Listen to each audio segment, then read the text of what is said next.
Bonjour Laurent Baumel, député PS d'Indre-et-Loire. Vous faites partie des frondeurs à l'Assemblée, en tout cas ce qu'on appelle comme ça. On est un peu perdu, au moins en matière de discours. Qui a raison?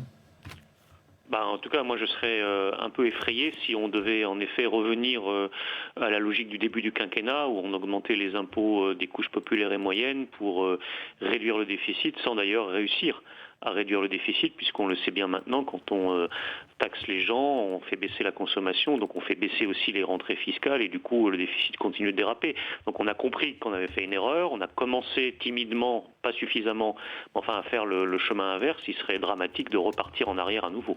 Alors on a un président qui nous dit qu'il n'y aura pas d'impôt supplémentaire et puis un secrétaire d'État au budget qui nous dit l'inverse. C'est un vrai couac là ce matin.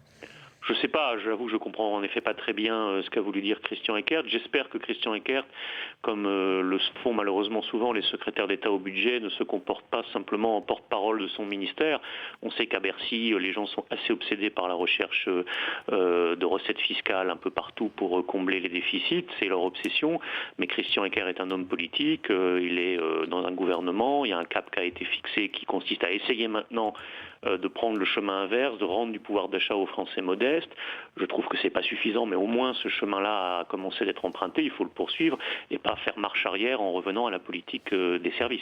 Sur le fond, Laurent Baumel dit quand même quelque chose d'assez juste, Christian Eckert. C'est que la réalité française, elle dépend aussi d'un contexte international. Oui, mais on voit bien en France comme en Europe que c'est pas en matraquant fiscalement les couches populaires et moyennes qu'on fait baisser les déficits. Puisque, comme je le disais à l'instant, on fait baisser la consommation, on fait baisser la demande, donc on fait baisser les recettes fiscales et donc le déficit, lui, continue d'augmenter. C'est exactement ce qui s'est passé l'année dernière. On devait faire 3%, on a fait 4,4% parce que la politique est trop restrictive.